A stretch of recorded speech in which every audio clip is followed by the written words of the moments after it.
Hello, little Lily, little baby. I've finished obviously Misty, the abandoned kitten. And we're going back to Mr. Squib now. We're going to finish this one off. We're on page 238.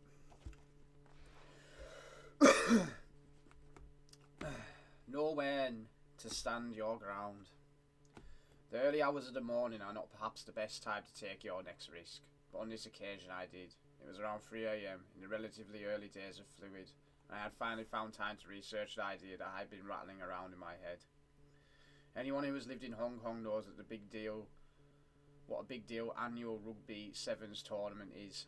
People come from all over the world to watch and take part, but all focus was on what was happening inside the stadium.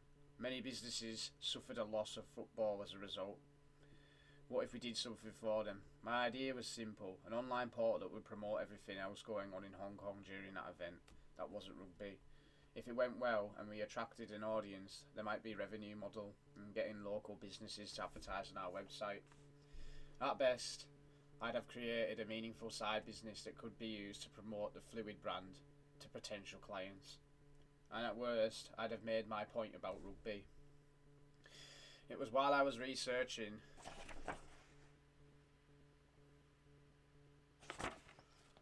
I don't know if this is the page we finished on. It doesn't feel like it.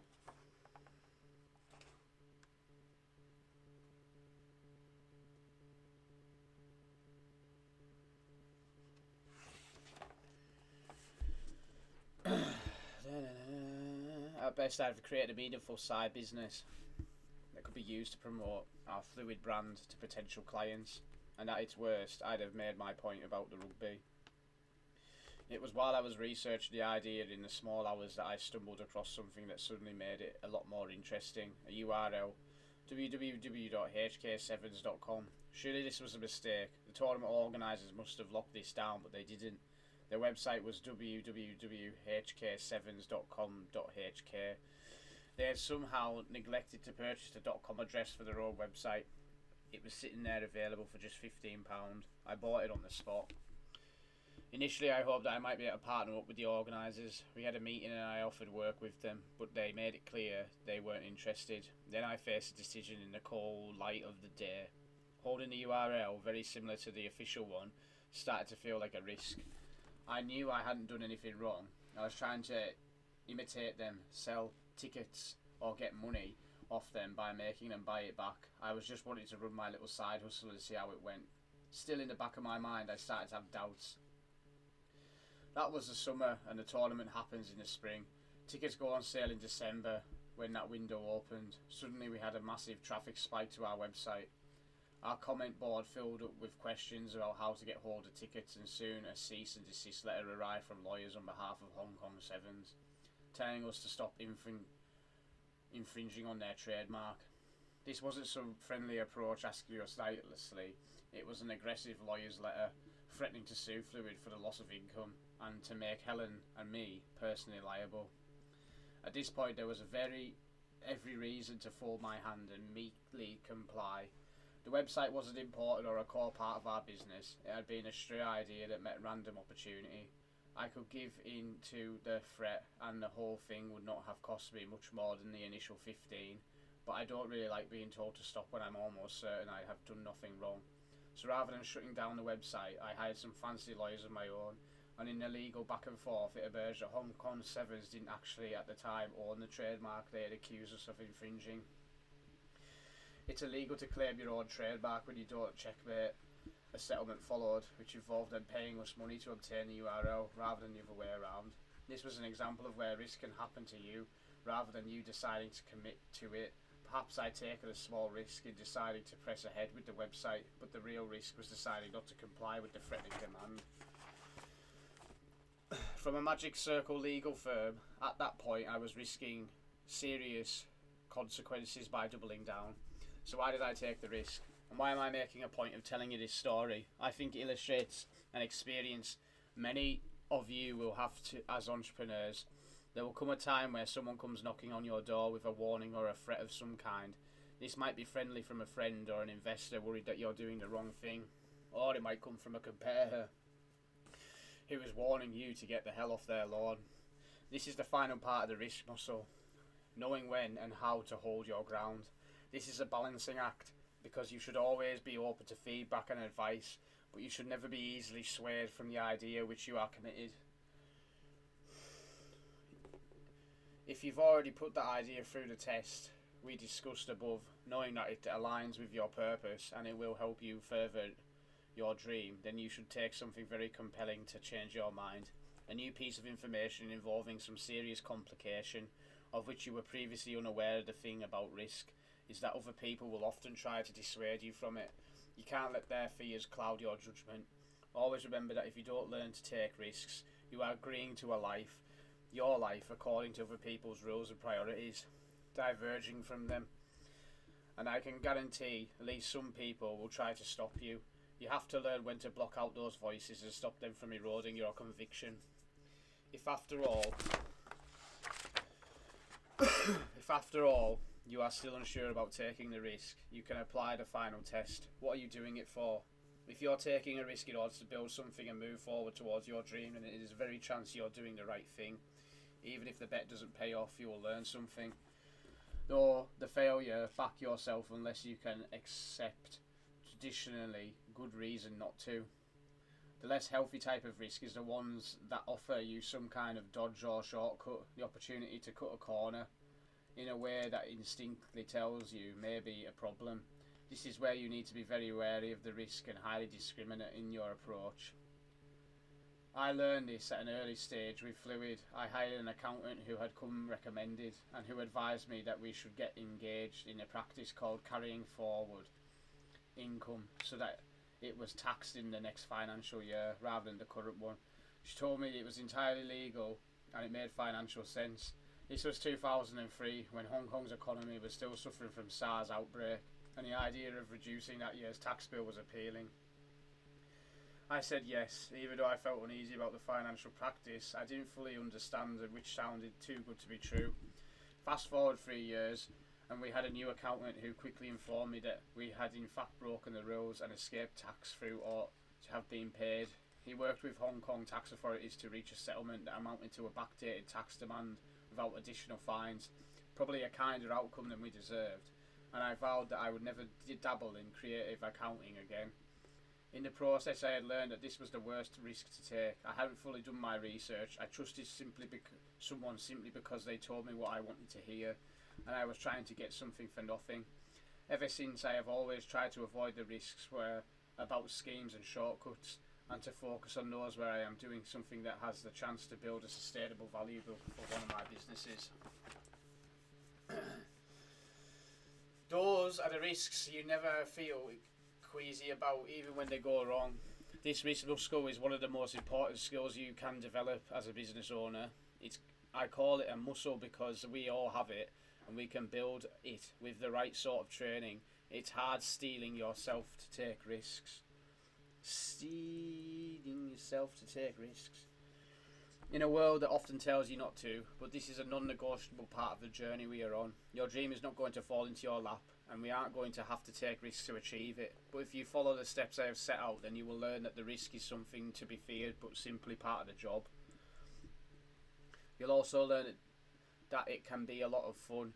Risk is one of the most important muscles you will need as an entrepreneur, but it's not the only one to win over the long term.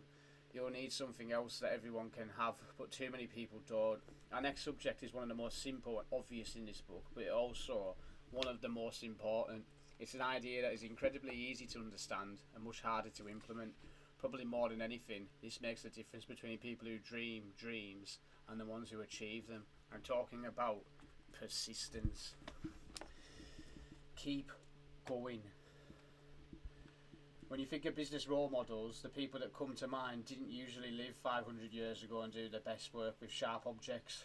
But an unlikely inspiration of mine is the most reminiscent artist, Michelangelo, and specifically his more famous creation, the statue of David, preparing for his epic battle against Goliath, which has stood 17 feet high since he completed it in 1504, and is generally regarded as the most important sculpture ever made. Now, I'm not an artist or an art lover, or someone remotely qualified to tell you why this is such legendary work. I can't remember the last time I picked up a paintbrush, and we would all be in trouble if I tried to carve anything with a chisel. But ever since I learned the story of how Michelangelo made David, I have thought that this is one of the best illustrations there is of how success is achieved. Because this artwork has stood the test of time, and so has the name and of the sculptor, you might assume that David had always been designated for greatness. The real story is both different and more interesting. When Michelangelo first put a chisel to stone in 1501, the idea for this statue had been around for much longer than he had been alive. He was 26 years old, and the sculptor had first been mooted as far back as 1408. A different sculptor first began working on it in 1464, and another one had a go in 1476. The year after Michelangelo was born, both gave up, deeming the gigantic slab of marble from which David would eventually be hewn to be of insufficient quality. The greatest sculpture in the world was hiding in that stone, but those craftsmen couldn't find it. For a quarter of a century, this hunk of rock sat and waited, too expensive to discard, but apparently too imperfect to sculpt. And then came Michelangelo. For 3 years he tackled the work in his own painstaking way, hidden away, refusing to let anyone see it, eating little and sleeping in his clothes. I sometimes wonder if during those long days locked away in the dark with his masterpiece, Michelangelo knew he was creating something so special. Could he have guessed that people would still be admiring and debating his sculpture half a millennium later? We'll never know. But what we do know is how absurd this would have sounded to anyone else. Frankly, how unlikely it sounds to us even now, knowing how things turned out. This is why I love the story of how Michelangelo made David, almost as much as I admire the work itself. It's brilliant, and it's a beautiful example of how things can turn out differently to what most people expect. How what people call common sense can be so easily badly mistaken of how extraordinary things can happen when people believe their purpose and carry it through to the very end. The reason I tell you about Michelangelo isn't to try and draw some lofty lesson from his sculpture or try to make myself culturally sophisticated. It's because it shows us something very simple, relatable, even for one of the greatest geniuses who ever lived. Talent wasn't enough. What made up the difference was his willingness to carry on, to keep on working for 3 years without much sleep or food, locked away in a dark room, working on a task that most experienced sculptors had deemed impossible to persist. Probably none of us are able to do what he did in artistic terms, but we are all capable of emulating the basic ability that allowed him to create David. We can all be determined, we can all keep going, we can all learn to screen out the naysayers with their warnings and common sense.